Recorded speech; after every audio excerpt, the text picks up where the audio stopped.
Hello, everyone. Welcome. Yep, it is that time of the year again, a time for fun, for family, and unfortunately for scammers. I am Linda Williams. I'm a community outreach and training manager with Consumer Action. The holiday season is in full swing and it's going to be a busy season, especially for criminals. Criminals, they often take advantage of consumers during the season of giving, and this year would be no different. But knowledge can give you power over scams. So today, we've teamed up with the FTC to equip you with reliable, up to date insights, alerts, and fraud prevention resources to help you spot and avoid scams and protect your loved ones this holiday season. With me today is Carol Kando-Pineda. She is of counsel in the Federal Trade Commission's Division of Consumer and Business Education, where she leads teams to create and distribute free consumer advice online, in print, and on social media to help people spot scams and manage their money. She also leads up the Military Consumer Partnership as well as the agency's outreach efforts through public libraries and through organizations that serve people with disabilities. Welcome, Carol. Carol, every year, thousands of consumers become victims of holiday scams. What are some of the common scams out there that reappear every holiday season? And can you tell consumers how they can avoid these scams? And what can consumers do if they've already been scammed so far this holiday season? And if you're into predictions, can you tell us what to look out for in 2023, Carol? I- I'd love to. Let's just jump right in, okay? So let's go to our quick overview. Next slide. So we're going to talk a little bit about avoiding scams and protecting yourself. We're going to talk about what to do if you paid a scammer. And then we've got a few predictions. I don't think I can say anything's going to change wildly, but just judging how things have been evolving over the last few years, we'll talk about what we see for 2023. Next slide. All right, so when I talk about scams and protecting yourself, um, there's so many things out there, right? So many different stories and so many different pitches that scammers use. We're going to talk about some of the ones that we see in particular this time of year quite a bit, and that would be related to online shopping, general imposter scams, and we'll talk a little bit more about that, charity-related scams, and job scams. So let's jump right into online shopping. So we've been shopping online for many, many years, right? Um, and for most of that time, FTC would get reports from consumers here and there. We'd receive some reports about online shopping problems or scams that people ran into, but it wasn't one of our big, huge categories until COVID hit. And then everybody went online to shop for all kinds of things. It wasn't just an occasional thing anymore. We were all on there doing it. And so those reports skyrocketed, not just because we were all online, but because the consumers knew the scammers knew that consumers are online. They knew that we're there. And they knew that's where they could try to take advantage, right? So now we're seeing a little bit more of that problems related to online shopping. This is a time of year where a lot of people are buying gifts and they're online doing even more shopping. So I wanted to underline that. So when you're going to shop online, you really want to do a little bit of research first. You want to look into who you're buying from. And one good way to do that would be to search online for the seller's name and the word complaint or scam, and get some reviews. See what other people are saying about that particular seller. Are they getting the product? Are they getting what they ordered? If there's a problem, can they get their money back? Uh, are the terms pretty favorable? See who else is dealing with that company and what they're saying, because that might help you make a decision. You might want to do the same thing when it comes to the actual product. Put that into whatever the item is that you're shopping for, put that into a search engine with the word complaint or scam and see what comes up, to see if maybe somebody's making promises about the product that are a little too good to be true, or if there are other issues, or if there maybe is a better buyer to get that product from than somebody else. Just gather your information and it'll really help you go a long way towards avoiding problems. So now let's talk a little bit about some shipping delays. That's another side of the online shopping issue. A lot of times you might not get your stuff, right? So what do? First, you contact the seller. Most businesses will work with you to resolve the problem so that they can keep you as a customer. And if that doesn't work, you still didn't get your order and the charge shows up in your credit card statement, you can dispute that charge on your credit card. If you paid by debit card, contact the debit card company. That's often your bank or a credit union, and ask if they can help you. If you go onto the FTC's website and search on disputing charges, you can find a sample letter that'll help you dispute a debit card charge, and you can just fill in the blanks with your specifics. And as I said before, if you've done your research ahead of time, that can help an awful lot to head off some of these problems, because you would know whether what their return and refund policy is, and what other people are saying about how good they are to deal with. And the last thing I wanted to underline here is that if you can, if it's possible, pay by credit card. You'll get protections under federal law, so you don't have to pay for things that you ordered but didn't get. You just get more protections that way. And a word on timing. As the holidays approach, online sellers have to ship when they say, or when their ads say that they will. That's under the law. If they don't ship then, they have to tell you and give you a chance to cancel and get a full refund. If they don't give a shipping date, they have 30 days to ship from the date of your order. So remember that. So now let's talk a little bit about imposters. Okay, so in general, we see a lot of scams related to imposters.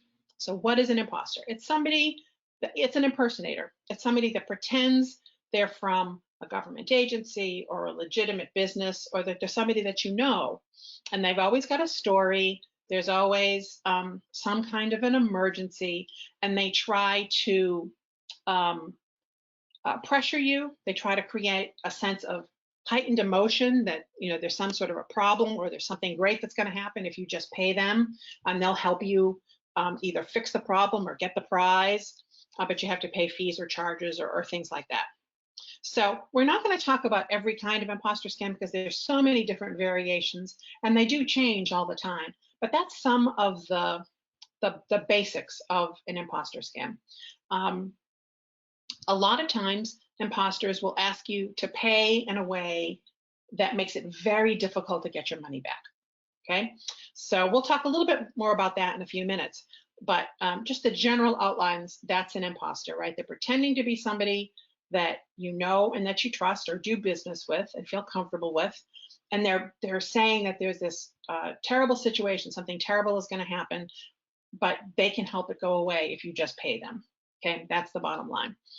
So this time of year, family emergency scams crop up because a lot of people are traveling either for a vacation or traveling to visit family members. And scammers know that you might have family on the road, and you might be more willing to listen and to believe that a family member is in trouble. So again, the caller will say it's urgent. Something terrible is going to happen. They try to pressure you to act quickly so you don't have time to think or to talk to somebody that you trust. That's a classic sign of a scam, right? If they won't give you a minute to think, and if you can't stop and gather your thoughts and talk to somebody else, they're trying to get you to pay before you can think and make a calm decision. Very often, they will ask you to pay them, or to pay the fees or pay the charges with a gift card. They might tell you to put money on a Google Play card, a Target gift card, iTunes gift card. Those are all ones that we've seen scammers are using to try to get you to pay with. They may send you to a specific store like Walmart, Target, or CVS. Sometimes they will tell you to buy cards at several different stores so the cashiers don't get suspicious, right? So cashiers now see people buying these cards, and they know it's a scam, and they may try to stop people. And so the scammers try to get around that by sending you to a bunch of different places, so not to raise suspicions. So that's another sign. If somebody's pressuring you to do that, stop. It's a scam. And so if you're not familiar with why the gift card would be the ideal way to pay a scammer, because when I first heard of that, I thought, well, what are they going to do with these gift cards? I don't really understand. What they do is they get you on the phone, and sometimes they keep you on the phone while you're buying the gift cards. And then they ask for the gift card number and the PIN. They ask you to scratch off the PIN number and read it to them. That way, they get the information so they can get all the money that you've loaded onto the card. Now, you're holding on to like a worthless gift card. It's got no money on it because if you've given them the PIN, they have access to that, and then they can resell it to other people or just use the value of the card. So it's completely a scam, and you're not going to be able to get that money back. So let's move on to the next imposter scam that we see. So, imposter scams involving the IRS have been around for a long, long time. They were some of the original imposter scams that we saw. But they change over time once they realize people understand that it's a scam. And once they know nobody's falling for it, so they try to come up with a different way to confuse us and to create more pressure. So they're switching it up. Now that we're onto their tricks, they switch it up. So instead of contacting you about tax debt and saying that you have to pay it right away and making threats, what they may do is they'll send you a text about a supposed tax rebate or some other tax refund or a benefit, right? So that's the new twist. They're saying that you're going to get a benefit or a rebate. You need to call this number. You need to do whatever. Click the link to get the process started. So the text messages may look legit and they may talk about that refund or a rebate, but no matter what the text says, it's a scammer phishing for your information. If you click to claim the refund, then that link could expose you to malware. That's harmful software that the scammers could install on your phone. They could be stealing your data for identity theft. So if somebody contacts you about a tax rebate or a refund, don't click on the link, right? You never want to click on links in texts that you got unexpectedly. You don't want to share personal information with anybody that contacts you out of the blue. Always use a website or a phone number that you know is real if you're really concerned and you want to look that up. Another thing to know, it's like a nice rule of thumb for you to know who you're dealing with, that the IRS is not going to call, email, or text to contact you for the first time. If they're contacting you for the first time, they're always going to start by sending you a letter. And if you want to confirm that, call the IRS directly, and that number is 800-829-1040. So you get this text, they say that from the IRS, you know it's a scam, because if you haven't gotten a letter, then it's just a scammer trying to trick you. And if you want to confirm it, again, 800-829-1040. That's the IRS. And if you want to find out the status of any pending refund, if you actually do think that you have a pending refund, go to the IRS's official website, irs.gov. They've got a page called Where's My Refund? I'm sure you could put that into a search engine, Where's My Refund IRS, and that would come up. And then if you are getting these, you want to report it to not just to the FTC, and I will tell you where to go to report that information in a minute, but also to the IRS. They've got a website, an email, phishing@irs.gov. Phishing, phishing @irs.gov. You can even send them a screenshot of the email as an attachment so that they can see exactly what these scammers are saying. And that really helps them in the process of trying to track down the bad guys and get it to stop. All right, so let's move on. We're going to talk a little on charity scams. So this is the time of year when people are in the giving spirit. A lot of people plan a lot of their charitable giving around charities that they see this time of year, things that they want to support. And so there are certain, things that you can do to make sure that, first of all, you're going to a legitimate charity, and you're going to a charity that's going to spend your money and it's going to go to the causes that you would like to support. right? So again, I'm going to go back to research. You want to check out any charity before you give. Most organizations will use those heartwarming messages. They want to inspire you to give, but scammers do that too, right? So you have to dig a little bit deeper to know exactly who you're dealing with. So before you donate, check them out. You can go to the Better Business Bureau's Wise Giving Alliance, to a site called Charity Navigator, Charity Watch, or Candid. Those are all great places to get information about charities that you might want to donate to. And if you find anything that worries you about the organization, you can find another way to give to that same cause. There are very often many different ways for you to donate to a particular cause that's important to you. You don't have to be tied to one particular charity if something doesn't line up for you, if you're not 100% certain about it. And you can find out a lot of information about the charities that way through those websites.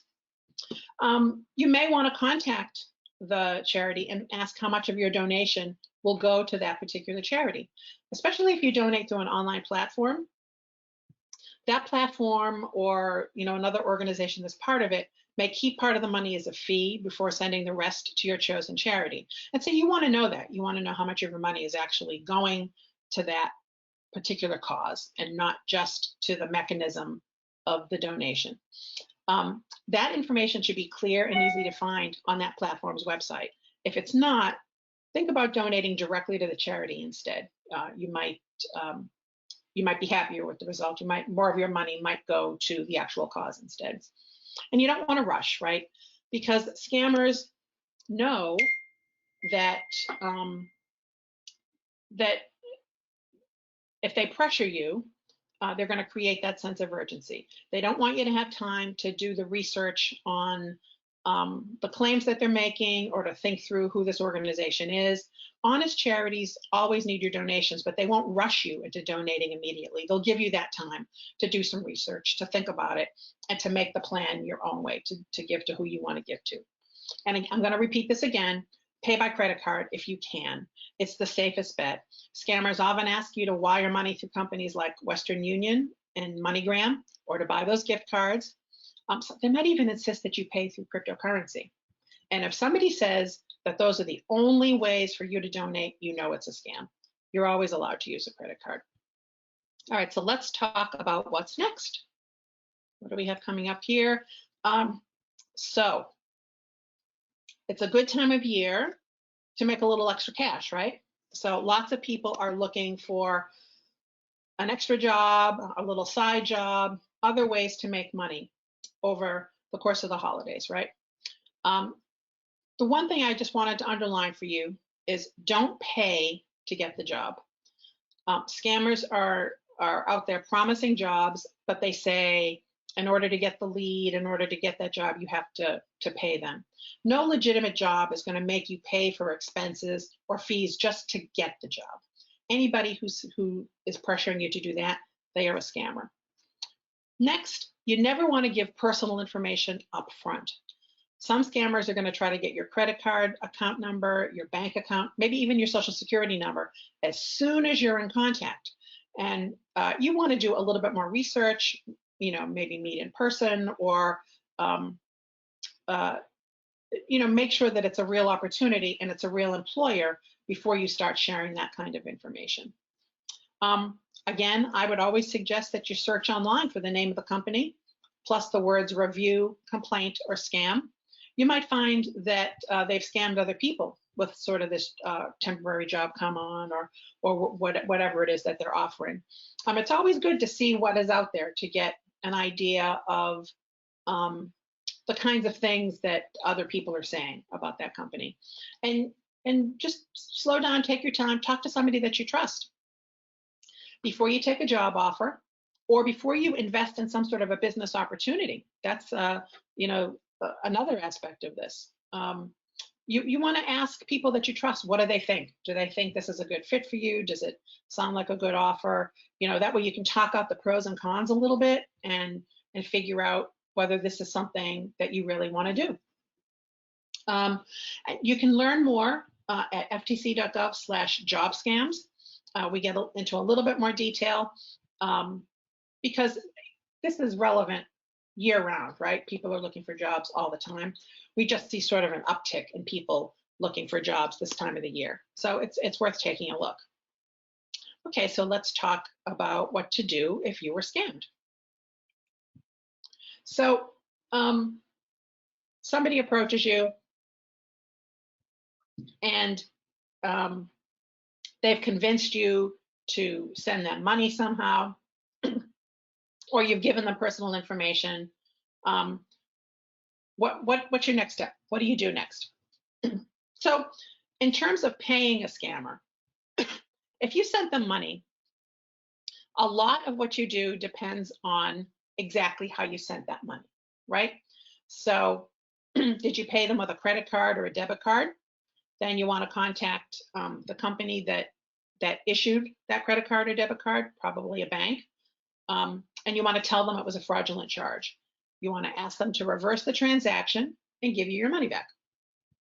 I know sometimes people feel a little embarrassed, or they sort of just want to brush it off and forget about it.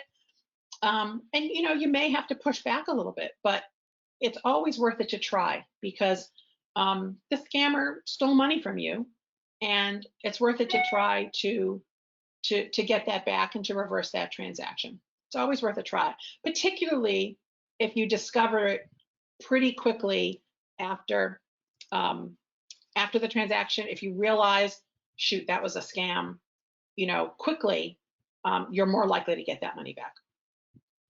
So did the scammer make an unauthorized transfer from your bank account? Did they just take money out of your bank account? Again, contact the bank, tell them it was an unauthorized debit or withdrawal, and ask them to reverse the transaction and give you your money back. Again, no guarantees, but it's always worth a try, and it's worth it to act as quickly as possible. So what about that gift card situation that we had talked a little bit about? Did you pay with a gift card? If so, you want to contact the company that issued the gift card, tell them it was used in a scam, and ask them to refund your money. Make sure that you keep the gift card itself and the gift card receipt for when you bought the gift card, so that you can prove that you actually had put value on the card and that you had it.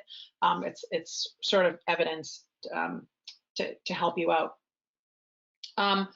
Again, it's not guaranteed that you'll be able to get your money back, but the sooner you act, the better. And at this FTC article that I have listed here, what's called "What to Do If You Were Scammed," and the URL to the article is there on the slide. We walk through all the different scenarios. I'm giving you just sort of the top ones here, but there are other scenarios about how you may have spent the money. If you wired money, who you should call, what the websites to go look at, and the telephone numbers of all the big gift card issuers, some of the major ones, so that all that information is in one place for you to go and be able to pull it up and see if you can get your money back from that gift card. And I'll just touch on briefly wire transfers, like through companies like Western Union or MoneyGram. Those are also popular ways for scammers to ask you to send them money. Why? Because gift cards, wire transfers, cryptocurrency, reloadable debit cards, those are all ways. It's just like sending cash. It's very, very difficult to get your money back. And they want to make it as hard as possible for you to get the money back or to trace them. So you would contact the wire transfer money, tell them it was fraudulent, ask them to reverse it, and to give you your money back. Again, difficult, the sooner the better, but always worth a try. So what if you gave a scammer personal information? If you gave out your social security number, that's probably the thing that you need to act on the quickest out of all the kinds of information. That's probably the most valuable to the scammers. So if you go to identitytheft.gov, you can get a lot more information about what you need to do. Identitytheft.gov is FTC's website. It's a kind of a one-stop to recover from identity theft. It's very helpful in terms of not only do you report it to FTC, because we're sort of the clearinghouse for all identity theft reports from consumers. Helps us see how identity theft is changing and whether it's growing or receding or the different kinds of identity theft. But it also helps the person who suspects their identity was stolen because it gives you sample letters for the different companies you might have to write to, and it'll automatically populate with the information that you put in there. When you print the complaint, it's called an identity theft report. That's a term of art in the law. It's an actual legal document that says that, you know, it sort of proves that you were the victim of identity theft. And you attach that to the letters to show people the information and that you're claiming that you're a victim of identity theft. So it helps consolidate that recovery process an awful lot. In addition to all of those steps, it'll tell you what to do if your social security number was compromised somehow, was compromised in a breach, or if you gave it out to somebody, or you think it was, you lost your social security card or something like that. It'll walk you through the steps that can help you try to limit the damage to that problem. And then my last bullet right here is just the URL to that article that you can go and take a look at, that gives you a little bit more detail so that you know where to go when you run into this problem. All right, let's see if we can talk a little bit about what might be coming up. Okay, so, you know, it's interesting to see how scams evolve over time. And so I expect a lot of what we'll see in 2023 is a continuation of what we've seen over the last few years. So if I were talking to you 5 years ago, I might have said tax identity theft is one of the biggest things that we need to watch out for right now. Tax identity theft still exists, but it's probably not the #1 form of identity theft, or it's not, you know, the #1 scam that we're looking at. Similarly, scams involving imposters related to your social security number. People calling saying there's a problem with your social security number, it's been compromised somehow, getting texts that way, getting calls. Again, it still happens, but it's not really the primary, the most prevalent, hottest scam that we might be seeing. Scammers are going to still continue to use all the techniques that they've used in the past, right? They're going to follow those headlines. They're going to create fake urgency to get your attention and to build up the emotion so that you think, oh, I really want that benefit, or I really want to win that prize, or hey, I won this lottery, I need to get my money, or that something terrible is going to happen. I'm going to get arrested. I'm going to be deported. My children are in trouble. Something's wrong with my social security number. Some way to create urgency and emotion in you. And then they're going to pressure you to pay, right? So those things will continue. We'll still see those things happening. But the stories may change. So 1 minute, you know, tax identity theft and social security imposters were some of the most popular things that we were seeing. Once the pandemic started, everything switched over to be COVID related. So a lot of those scams focused on fake cures, phony treatments, getting on a list for a vaccine, all kinds of stories related to those things, or PPE, cleaning products, things like that. Because overnight, everybody was focused on that. Scammers follow those headlines. So that was the most important thing to us, and there was a gap in knowledge. We weren't sure what was right. We weren't sure what we should be doing, and scammers take full advantage of that. So those kind of scams have started to recede a bit. You still may see some scams related to treatments or to cures, but you know, we're all much further into this, and we have a lot more information, and you know, people have a plan, and so we're going to see less and less of that. If there's another virus or disease that comes along, you can be sure the scammers will follow right on that. If there is a natural disaster, you will see phony charities springing up, trying to capitalize on whatever that national disaster is, a weather disaster, or some kind of for instance, there was an explosion on a Navy ship about a year ago, and there was all kinds of scammers trying to convince people to donate for the benefit of the sailors that survived and the benefit of the families for the sailors that didn't. And they're just going to try to take whatever opportunity that comes up in the coming year to use all those same techniques to try to trick us and to pressure us. I would also say watch how anybody asks you to pay. That has always been an issue. It's always been an indicator of a scam, but it changes over time. So again, several years back, the scammers were really focused on wire transfers. They really wanted everybody to wire them the money right away. They will still ask that, but then they expanded to gift cards. And for a while, that was the most prevalent way scammers would ask people to pay, is through the gift card, sending them the number of the gift card and the PIN number, they had the value, because people didn't know. People are catching on a little bit more now, but the gift card scam still exists. But scammers have sort of expanded into cryptocurrency. Why? Because it's not recorded anyplace. You can't get your money back. Once it's gone, it's gone. People are interested in it. People want to know more about it. People want to get involved. There's a gap in knowledge sometimes about how it works or what your protections are. And it's the perfect way for scammers to take advantage, right? So if anybody, I just want to reiterate it, if anybody insists the only way for you to pay is wire transfer, gift cards, cryptocurrency, it's a scam. You can walk away. That's a big red flag. No matter how interested you are in cryptocurrency, there's probably another opportunity, another way for you to take your time and research and to think about it. Since the start of 2021,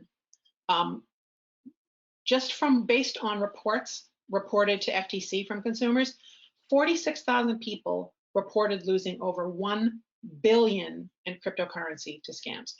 That's billion with a B. 46,000 people lost $1 billion to scams using cryptocurrency. That's about 1 out of every $4 reported lost, more than any other payment method. So we've seen from 2018 the level of crypto used in fraud losses that was reported to the FTC. It was 60 times greater in 2021 than it was in 2018. 60. So that has really skyrocketed over the last few years. There's no reason to think that it's going to go down next year, so we may continue to see that coming up.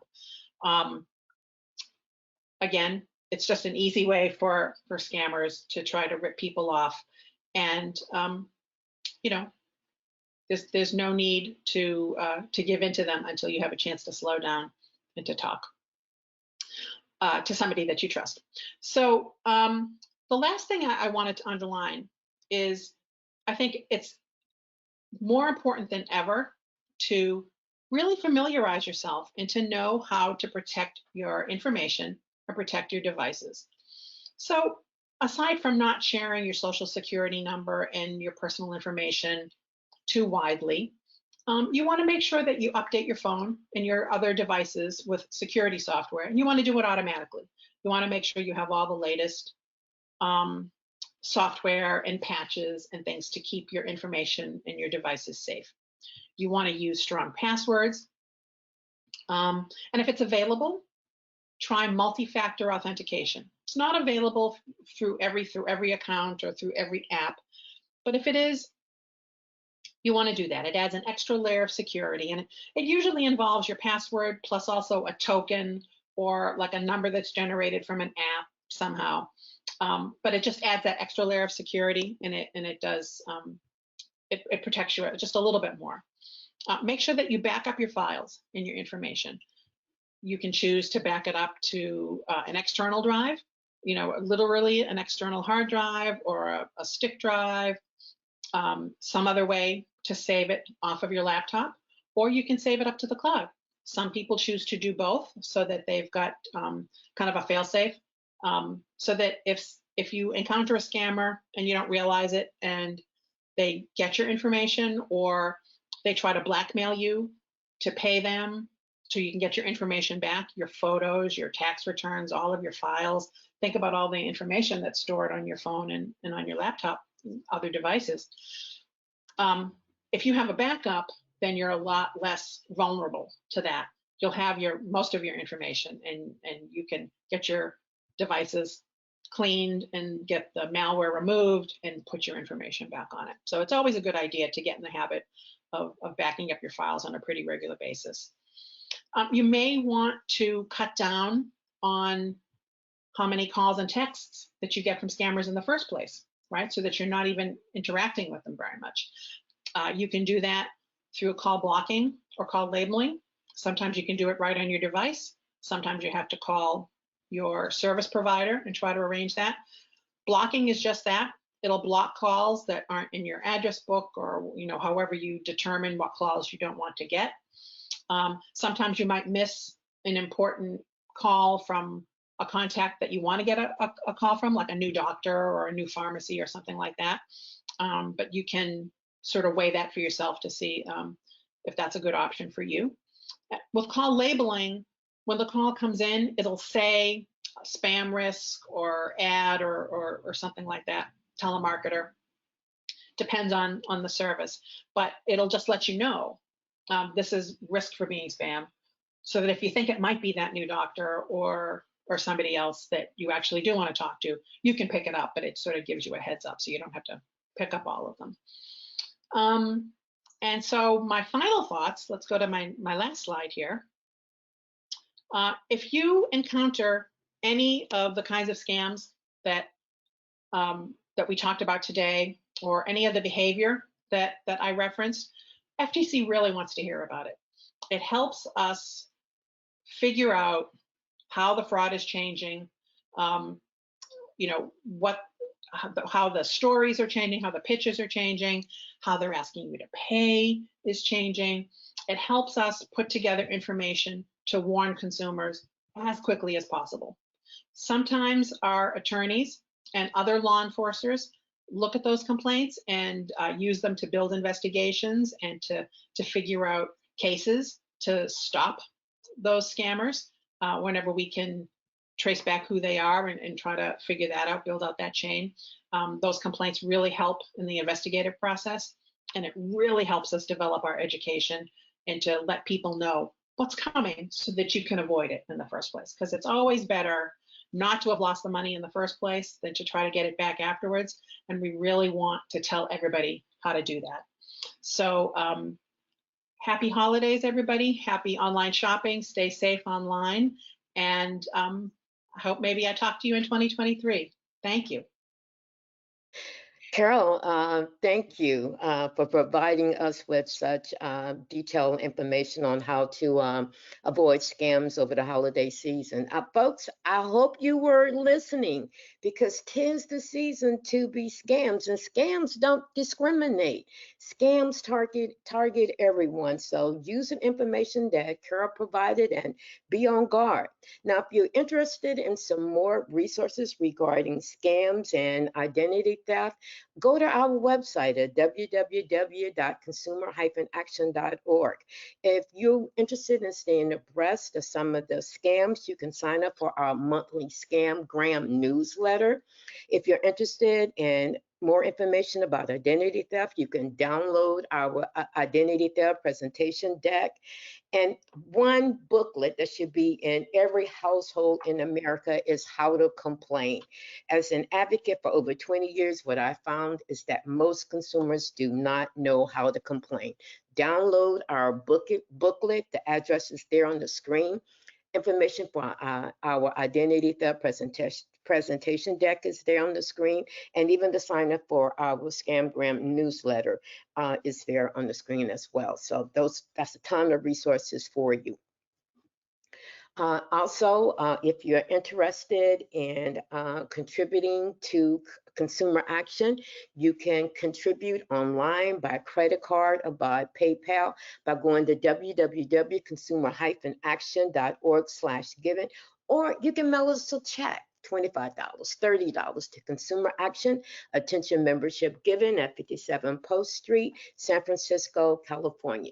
And if you can't write a check, there's another way that you can support us. You can support us by subscribing to our YouTube channel. It's free. It's not going to cost you anything. And there you're going to find all of the latest informations regarding resources to help your clients get through the coronavirus, identity theft. A number of videos there are available for you free of charge on our YouTube channel. So please subscribe to our YouTube channel. We want to thank you today for tuning in. And remember, 'tis the season to be scammed. So be on guard, and happy holidays to everyone out there from everyone at Consumer Action. Thank you.